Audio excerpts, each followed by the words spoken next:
नमस्कार. सरकार खूपच चिडलेली असते. कारण काही झालं तरी सुद्धा सखीचा तिच्यावरती विश्वासच बसत नसतो. ती खूपच चिडलेली असताना ती तिच्या ड्रॉवर मधून पिस्तूल काढते आणि ती मोठ्याने बोलते, कान्हा कान्हा, तुला मी सोडणार नाही. काही झालं तरी मी तुला संपवणार. त्याशिवाय या सखीचा माझ्यावरती विश्वासच बसणार नाही. आजपर्यंत या सरकारने स्वतःला शांत ठेवलं होतं, पण आता या सरकारचं खरं रूप दाखवायची वेळ आलीये. तर इकडे कान्हा खूपच विचार करत असतो.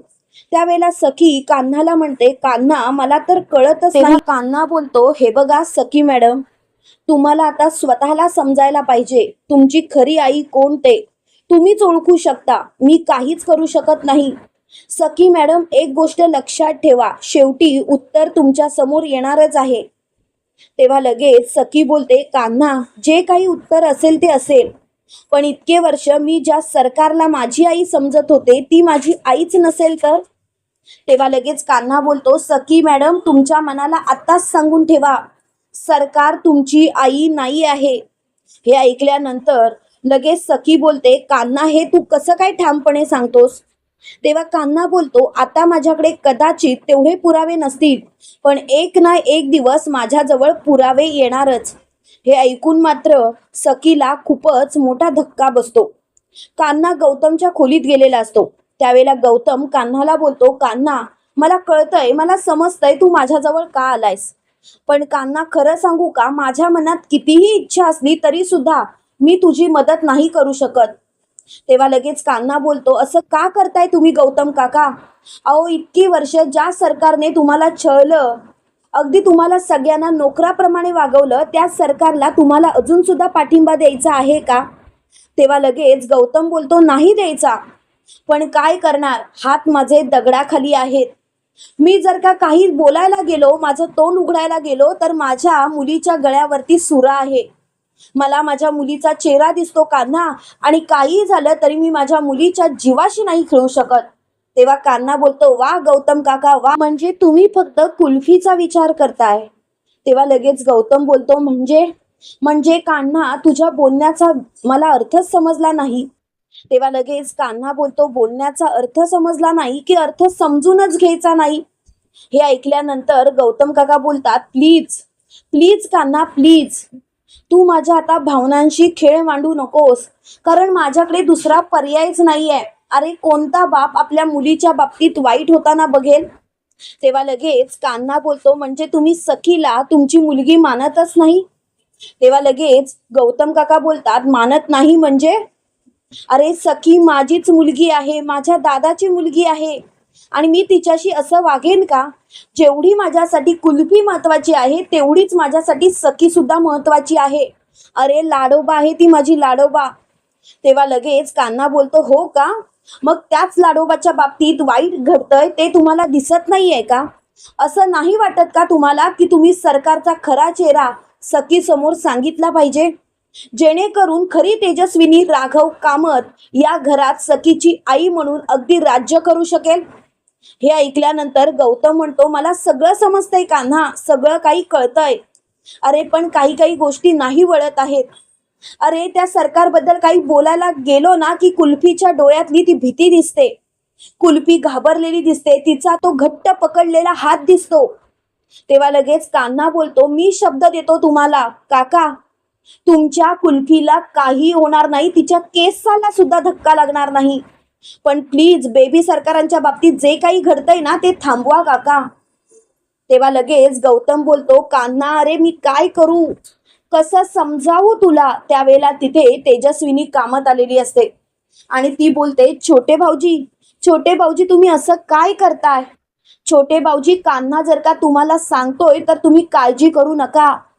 अहो, गेली 12 वर्ष ज्या पद्धतीने मनस्वीने हे घर चालवलंय, माझ्या सखीला सुद्धा प्रेम दिलं नाही, तुम्हा सगळ्यांना ती तालावरती नाचवते. त्या मनस्विनीला धडा शिकवण्याची वेळ आली आहे. आणि छोटे भाऊजी, तुम्ही तुम्ही मला मदत करणार नाही का? ती हात जोडत असते. त्यावेळेला गौतम बोलतो, हात का जोडतेस वहिनी? हात जोडायची गरजच नाही. अगं वहिनी, तुझ्यासाठी तुझा हा छोटा भाऊजी काही करेल. तेव्हा लगेच मोठ्याने कान्हा बोलतो, मग तर ठीक आहे, मग तर वेळ आलीये, आता सगळं काही नीट करायची वेळ. तेव्हा लगेच कान्हा बोलतो, याचा अर्थ गौतम काका तुम्ही आमच्या सोबत यायला तयार आहात? तुम्ही खरंच तेजस्विनी बद्दल खरं सत्य काय आहे ते तुम्ही सखी मॅडमना सांगायला तयार आहात? तेव्हा गौतम बोलतो, हो, खरी तेजस्विनी कोण याबद्दल मी सगळं काही सखीला सांगणार.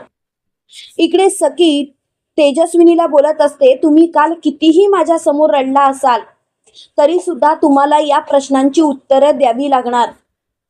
तेव्हा लगेच तेजस्विनी तो कागद स्वतःच्या हातात घेते आणि ती सखीला बोलते, या प्रश्नांची उत्तरं सखी बाळा, या प्रश्नांची उत्तरं मला कशी नाही येणार? अगं बाळा, ही सगळी उत्तरं मला माहिती आहेत, पण खरं खरं सांग बाळा, तुझ्या त्या सरकारला माहिती आहेत का? विचार. आधी तिला उत्तरं देऊ देत, मग मी उत्तरं देते. तेव्हा लगेच कान्हा बोलतो, नाही नाही, आधी तुम्ही उत्तरं द्या, नाहीतर उगाच सरकारला वाटायचं की तुम्ही त्यांची कॉपी करताय म्हणून. तेव्हा लगेच सरकार बोलते, पहिलं उत्तर मीच देणार, काय प्रश्न आहेत ते बघू देत. आणि लगेच सरकार तो कागद स्वतःच्या हातात घेते आणि प्रश्न वाचल्यानंतर सरकारची भंबेरीच उडालेली असते. तिच्या तोंडून एकही शब्द बाहेर पडत नसतो. त्यावेळेला लगेच मोठ्यानी गौतम काका बोलतात, काय सरकार, प्रश्नांची उत्तरं येत आहेत का? नाही, यायलाच पाहिजेत, कारण तुम्ही तर सखीची खरी आई आहात ना. तेव्हा मात्र सरकार स्वतःशीच बोलते, आजपर्यंत याचं तोंड तर बंद होतं आणि आज अचानक याचं तोंड कसं काय उघडलं?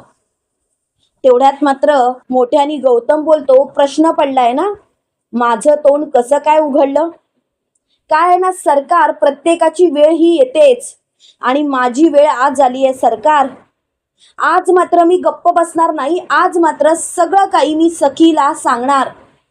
तेव्हा लगेच सखी बोलते, काय चाललंय काका? अरे काय चाललंय काय तुझं? अरे तू असं का बोलतोयस काका? काका प्लीज, जे काही असेल ना ते तुझ्या मनातलं सांग ना. तेव्हा लगेच मोठ्यानी गौतम बोलतो, सखी बाळा, मला माफ कर, मला जे सत्य माहिती आहे ते सत्य मी तुला आज सांगणार आहे आणि ते सत्य ऐकल्यानंतर कदाचित तुझ्या पायाखालची जमीनच सरकेल, पण बाळा ते सत्य तुला ऐकावंच लागणार. तेव्हा मात्र मोठ्यानी सखी बोलते, असं काय सत्य आहे जे मला माहिती नाही? त्यावेळेला लगेच कान्हा बोलतो, सखी मॅडम, खरं तर खरी तेजस्विनी कोण हे सत्य जर का कोणाला आधी माहिती असेल तर ते तुमच्या गौतम काकाला. हे ऐकल्यानंतर सखी बोलते, काय गौतम काका? अरे तुला जर का माहिती आहे खरीच तेजस्विनी कामत कोण हे जर का तू मला आधीच सांगितलं असतंस तर बरं झालं असतं नाही का? तेव्हा लगेच गौतम बोलतो, सखी बाळा, किती इच्छा असली तरी सुद्धा काही काही गोष्टी मी नाही सांगू शकत. सखी बाळा, माझ्याकडे पर्यायच नव्हता. तेव्हा लगेच सखी बोलते, खरं सांगायचं तर मलाच कळत नाहीये तुमचं काय चाललंय ते. रोज नवीन काहीतरी घडतंय माझ्या आयुष्यात, मला समजतच नाहीये. तेव्हा लगेच मोठ्यानी कान्हा बोलतो, सखी मॅडम, तुम्हाला सावरावंच लागणार, कारण तुमच्याकडे दुसरा पर्यायच नाहीये. प्लीज सखी मॅडम, स्वतःला सावरा. तेव्हा मात्र मोठ्यानी सखी बोलते, कान्हा एक मिनिट, मला सगळं काही शांतपणे ऐकायचं आहे कान्हा. तेव्हा लगेच कान्हा बोलतो, याचा अर्थ काय? तुम्ही जरा शांत बसला तर तुम्हाला सगळ्याच गोष्टी कळतील सखी मॅडम. तेव्हा लगेच कान्हा मोठ्याने बोलतो, आता मात्र तुम्ही जरा शांत बसा. त्यावेळेला लगेच मोठ्याने सखी बोलते, का शांत बसू कान्हा? माझ्या समोर जर का काही गोष्टी घडतायत तर मला कळतच नाही. तेवढ्यात मात्र कान्हा बोलतो, बेबी सरकार, तुम्ही जरा शांत व्हा. बेबी सरकार, आता सगळं काही तुमच्या समोर येणार, तुम्हाला अजिबात घाबरायची गरज नाही. तेवढ्यात मात्र सरकार मोठ्याने बोलते, गौतम, स्वतःच्या तोंडाला आवर घाल. गौतम, तू काय करतोयस, कळतंय ना तुला? त्यावेळेला गौतम बोलतो, हो हो कळतंय मला. आजपर्यंत तुमच्या या भीतीपोटी स्वतःला शांत ठेवलं होतं, पण आता नाही या, आता मात्र तुमच्या या भीतीपोटी मी स्वतःला शांत ठेवणार नाही आणि मी अजिबात स्वतःला रोखणार नाही. कारण जशी माझ्यासाठी माझी कुल्फी आहे तशीच माझ्यासाठी माझी सखी आहे. त्यावेळेला लगेच मोठ्यानी सरकार बोलते, याचे परिणाम काय होतील हे तुला माहिती आहे ना? तेव्हा सखी बोलते, सरकार सरकार एक मिनिट, काय चाललंय तुमचं? तुम्ही गौतम काकाशी असं का बोलताय? सरकार प्लीज स्वतःला शांत करा. आणि गौतम काकाला तुम्ही असं रागवताय का? त्याच्याजवळ काही अशा गोष्टी आहेत का ज्या मला माहिती नाहीयेत? तेव्हा लगेच मोठ्यानी सरकार बोलते, सखी असं काहीच नाहीये. तेव्हा लगेच कान्हा बोलतो, असं जर का काहीच नाही ना तर तुम्ही जरा शांत बसा ना. तेव्हा लगेच मोठ्यानी सखी बोलते, सरकार आता तुम्ही गप्प बसायचं आणि गौतम काका तू प्लीज बोल. तेव्हा गौतम बोलतो, सखी तू चाळीत राहत होतीस तेव्हा मी अचानक तुझ्या घरी आलो होतो. तेव्हा मला खूपच लागलं होतं, तेव्हा मला तुला काहीतरी सांगायचं होतं. तेव्हा लगेच सखी बोलते, हो गौतम काका, तेव्हा मी तुला विचारलं होतं की तुला काय सांगायचं होतं. तेव्हा लगेच गौतम बोलतो, तेव्हाच खरं तर माझ्या समोर या सरकारचा खरा चेहरा आला होता. तेव्हा परशूला सगळ्यांना धक्का बसलेला असतो. त्यावेळेला सखी बोलते, काय म्हणजे? म्हणजे गौतम काका तुझं म्हणणं तरी काय आहे? त्यावेळेला लगेच गौतम बोलतो, कान्हा कान्हा मी कसं सांगू हिला? खरं तर हिला हे पचवणं जड जाणार आहे. आजपर्यंत आपण ज्या व्यक्तीला आपली आई मानतो ती आपली आई नाहीच हे जेव्हा तिला सत्य समजेल तेव्हा तेव्हा तिच्या पायाखालची जमीनच सरकेल. तेव्हा मात्र मोठ्यानी सरकार बोलते, गौतम तोंडाला आवर घाल. तुझ्या तोंडातून एकही शब्द काढू नकोस गौतम. कोण समजतोस कोण तू स्वतःला? माझ्या मुलीच्या मनात नाही नाही ते भरवतेस. त्यावेळेला लगेच गौतम बोलतो, सरकार तोंड तुमचं बंद ठेवा आणि खरं सांगायचं तर आता माझ्या समोर आवाज चढवूच नका, नाहीतर तुमची अवस्था काय होईल ना हे तुम्हालाच कळणार नाही. तेव्हा मात्र गौतम खूपच चिडलेला असतो. त्याच वेळेला तो मोठ्याने बोलतो, आता शांत तुम्ही राहायचं सरकार, आणि माझ्याशी तर या आवाजात बोलायचंच नाही. आणि तसं जर का बोलण्याचा प्रयत्न जरी केलात ना तर बघा सरकार मी काय करेन ते. तेव्हा सखी बोलते, गौतम काका तू बोल, तुला कोणालाही घाबरायची गरज नाही. मी आहे ना, मी सगळं काही नीट करेन. तेव्हा मात्र लगेच गौतम बोलतो, कान्हा सखीला सांग ही तिची खरी आई नाही म्हणून. तेव्हा लगेच सखी बोलते, असं का बोलतोयस तू? गौतम काका अशा कोणत्या गोष्टी आहेत का ज्या माझ्यापासून लपवतोयस? तेव्हा लगेच गौतम बोलतो, हो अशा काही गोष्टी आहेत ज्या तुझ्यापासून लपवल्या आहेत सखी. त्या दिवशी खरं तर मी वहिनीला भेटलो होतो आणि त्याच दिवशी माझ्या समोर सगळं सत्य आलं होतं. तेव्हा लगेच सखी बोलते, कसलं सत्य? काका प्लीज जे काही आहे ना ते स्पष्टपणे सांग आणि आता प्लीज काही लपवण्याचा प्रयत्न करू नकोस. तेव्हा लगेच मोठ्यानी गौतम बोलतो, खरं सांगू सखी, त्याच दिवशी खरी वहिनी कोण हे सत्य माझ्या समोर आलं. अगं ही सरकार आहे ना सरकार, ती खोटी आहे, खोटी, एक नंबरची खोटारडी. अगं तुझ्या आईला गेली 12 वर्ष तिने एका खोलीमध्ये कोंडून ठेवलं होतं. तिचे हाल हाल तिने केले होते. तेव्हा लगेच मोठ्यानी सखी बोलते, म्हणजे गेली 12 वर्ष माझ्यासोबत जी राहत होती ती सरकार म्हणजे माझी आई नाहीच? तेव्हा लगेच गौतम बोलतो, नाही ती तुझी आई नाहीच आणि तू माझ्यावरती विश्वास ठेवणारच. तेव्हा सरकार बोलते, सखी माझी मुलगी आहे आणि ती माझ्यावरतीच विश्वास ठेवणार. तेव्हा लगेच मोठ्यानी सखी बोलते, नाही सरकार, माझा तुमच्यावरती विश्वास नाही, माझा फक्त आणि फक्त माझ्या गौतम काकावरतीच विश्वास आहे. आणि गौतम काका जर का काही गोष्टी बोलतोय तर नक्कीच त्यामध्ये काहीतरी तथ्य आहे. सरकार तुम्ही माझ्या आयुष्याशी खेळ केलात, माझ्या वडिलांना मारलत आणि यासाठी मी तुम्हाला कधीच माफ करणार नाही. तेव्हा लगेच मोठ्यानी ते खरी तेजस्विनी बोलते, गौतम खरंच थँक्यू. त्यावेळेला लगेच गौतम बोलतो, वहिनी अगं तुला मला गौतम हाक मारायची गरजच नाही. तू ज्या नावाने मला हाक मारतेस ना तेच नाव मला ऐकायला खूप आवडतं. आणि आता तुला कोणालाही घाबरायची गरज नाहीये. तेव्हा मात्र सखी बोलते, मला तर समजतच नाही की अजून कशावरती विश्वास ठेवायचा. तेव्हा कान्हा बोलतो, बेबी सरकार तुमची पण कमालच आहे. खरं तर मानलं पाहिजे तुम्हाला बेबी सरकार. एवढं सगळं सत्य तुमच्या समोर आलं तरी सुद्धा तुम्हाला कोणावरती विश्वास ठेवायचा हा प्रश्न पडलाय. ज्या काकावरती तुमचं जास्त प्रेम आहे तोच काका तुम्हाला खरं काय ते सत्य सांगतोय, पण त्या काकावरती विश्वास ठेवावासा तुम्हाला वाटत नाहीये. त्यावेळेला लगेच मोठ्यानी गौतम बोलतो, तिचं सुद्धा बरोबरच आहे रे. असा कसा विचार करतोयस तू कान्हा?